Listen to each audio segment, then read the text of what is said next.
శుక్లాం బ్రహ్మ విచారసార పరమామాద్యాం జగద్వ్యాపినీం వీణా పుస్తకధారిణీం అభయదాం జాడ్యాంధకారాపహాం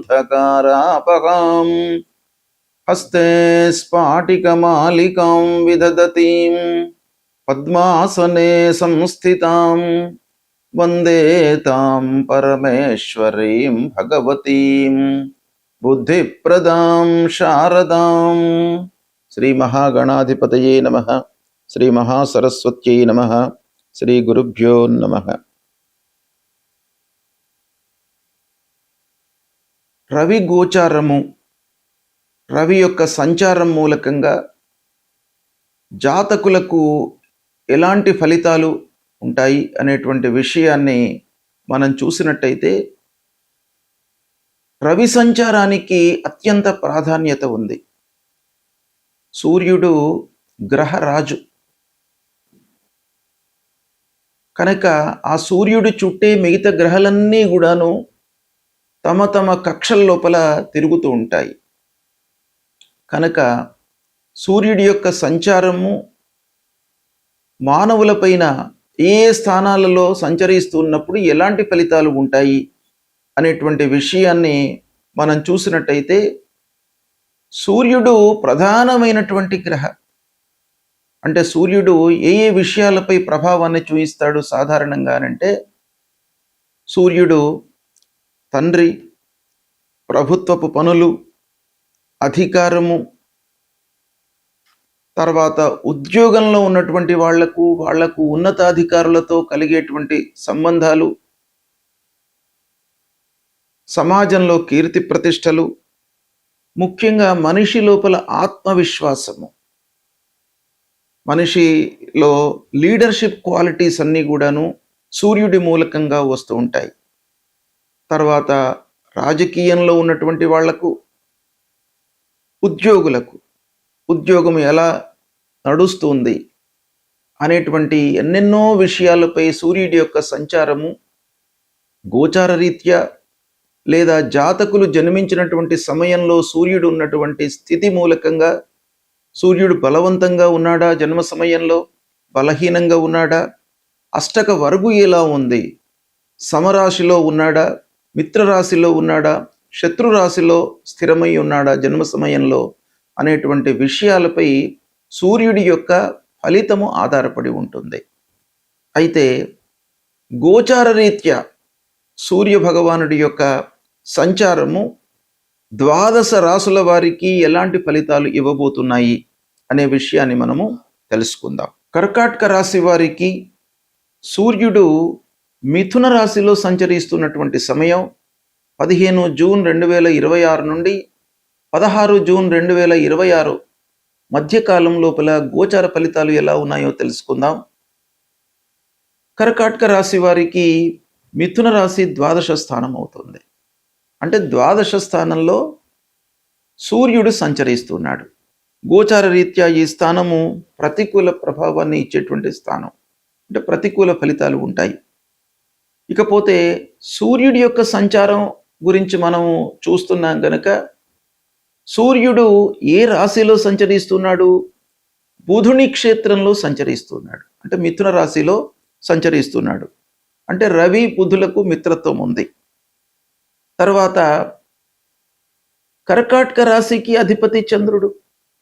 తర్వాత సూర్యుడి యొక్క సంచారం గురించి మనం చూస్తున్నాం కనుక రవిచంద్రులకు కూడాను మిత్రత్వం ఉంది. కనుక రవిచంద్రులకు మిత్రత్వం ఉంది.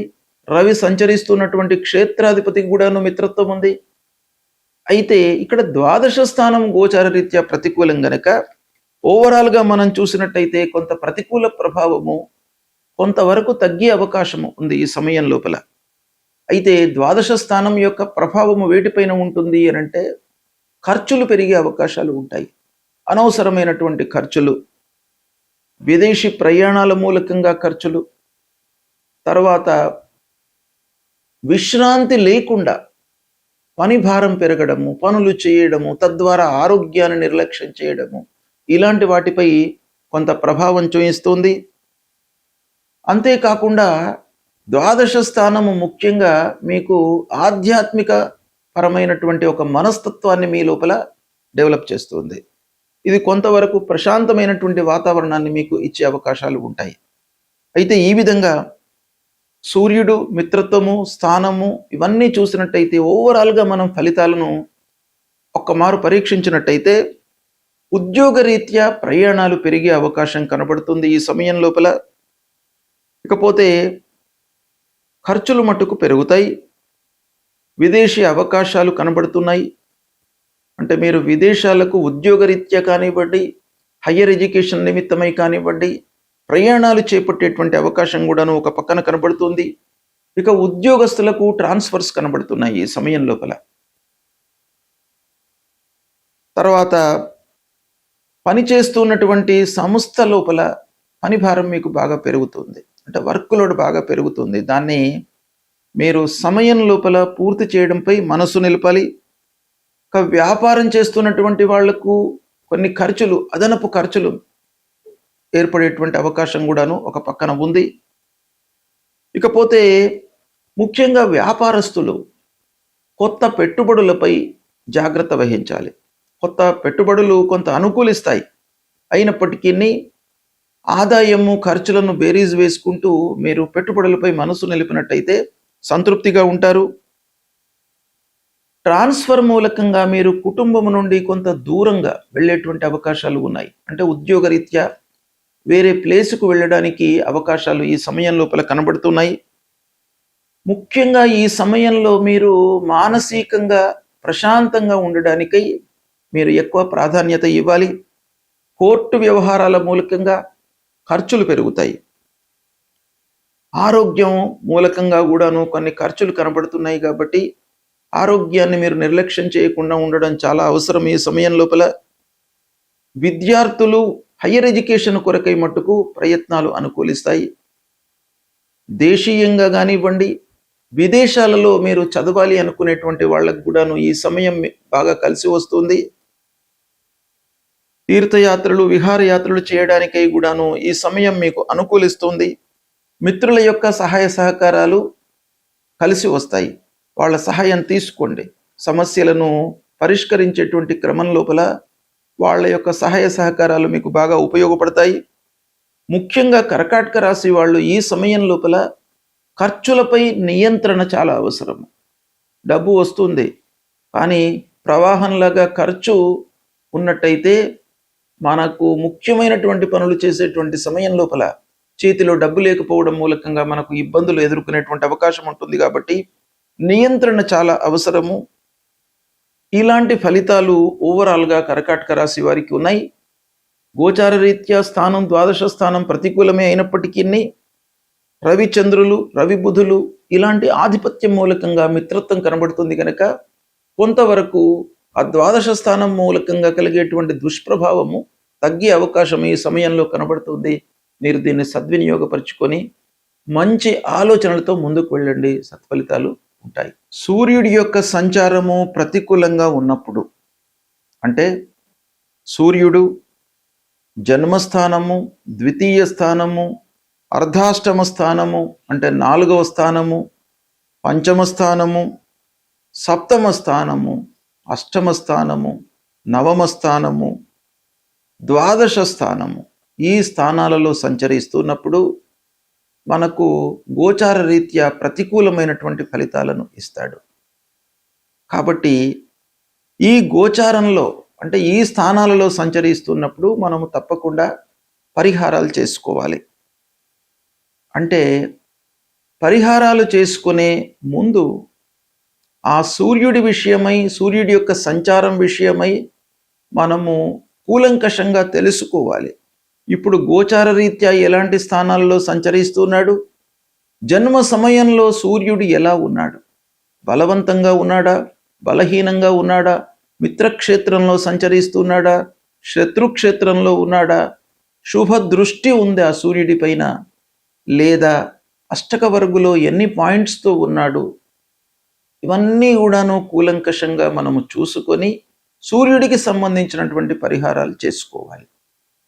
అయితే సూర్యుడికి యొక్క పరిహారాలలో ముఖ్యమైనటువంటి ఏంటంటే సూర్య నమస్కారాలు చేయడము. ఉదయాన్నే లేచి సూర్యుడికి 12 సార్లు నమస్కారాలు చేసుకోవడము, సూర్య భగవానుడికి అర్ఘ్యప్రదానం చేయడము. అంటే అర్ఘ్యప్రదానము అత్యంత ప్రధానమైనటువంటి పరిహారంగా మనకు శాస్త్రం చెప్తోంది. కాబట్టి అర్ఘ్యప్రదానం అంటే నీళ్లు వదిలిపెట్టడము సూర్య భగవానుడికి. అది మీరు చేసినట్టయితే చాలా సత్ఫలితాలు కలుగుతాయి. అంటే మీరు ఏం చేయాలి? అర్ఘ్యప్రదానం చేస్తున్నటువంటి సమయంలో ప్రతిరోజు కూడాను సూర్యోదయ సమయంలో ఒక రాగి పాత్రలో నీళ్లు తీసుకొని అందులో ఎర్రటి పువ్వులు లేదా అక్షతలు వేసి తూర్పు వైపుకు నిలబడి, అంటే తూర్పు దిశలో మన ముఖాన్ని ఉంచి అటువైపు నిలబడి, అంటే సూర్యోదయం అటువైపు నుంచి అవుతుంది కనుక సూర్యుడికి ఎదురుగా మనం నిలబడి అర్ఘ్యప్రదానం ఇవ్వండి. తద్వారా మీకు ఆ సూర్య భగవానుడి యొక్క అనుకూలత కలుగుతుంది. ఇది చాలా ప్రధానమైనటువంటి పరిహారము. రెండవది, ఆదిత్య హృదయము పారాయణం చేసుకోండి. మూడవది, సూర్యుడికి సంబంధించినటువంటి మూల మంత్రం జపా కుసుమ సంకాశం కాశ్యపేయం మహద్యుతిం తమోరిం సర్వపాపఘ్నం ప్రణతోస్మి దివాకరం అనేటువంటి ఈ మూల మంత్రాన్ని ప్రతినిత్యం కూడాను చదువుకోండి. సూర్యుడికి సంబంధించినటువంటి గాయత్రి జపము మనకు శాస్త్రంలో చెప్పబడి ఉంది. అది కూడాను మీరు ప్రతిరోజు చదువుకున్నట్టయితే సూర్య భగవానుడి యొక్క అనుకూలత ఉంటుంది. సూర్యుడు ఆరోగ్యాన్ని ప్రసాదించేటువంటి గ్రహము. కాబట్టి మీరు ఈ సంచారంతో నిమిత్తం లేకుండా ప్రతిరోజు కూడాను సూర్య భగవానుడికి నమస్కారం చేసుకోండి. ఆదిత్య హృదయం చదవండి, పారాయణం చేయండి, సూర్య గాయత్రి జపించండి. మీకు ఆరోగ్యము ప్రధానంగా సూర్యుడు ఇస్తాడు. ఆరోగ్యమే ప్రధానం కాబట్టి ఆరోగ్య సమస్యలు లేకుండా ఉన్నట్టయితే జీవితంలో మనకు కలిగేటువంటి ఫలితాలను అనుభవించడానికి మనకు ఆస్కారం ఉంటుంది. కాబట్టి సూర్యుడిని మీరు ప్రతినిత్యం కూడాను కొలవండి, అనుగ్రహాన్ని పొందండి. శుభం.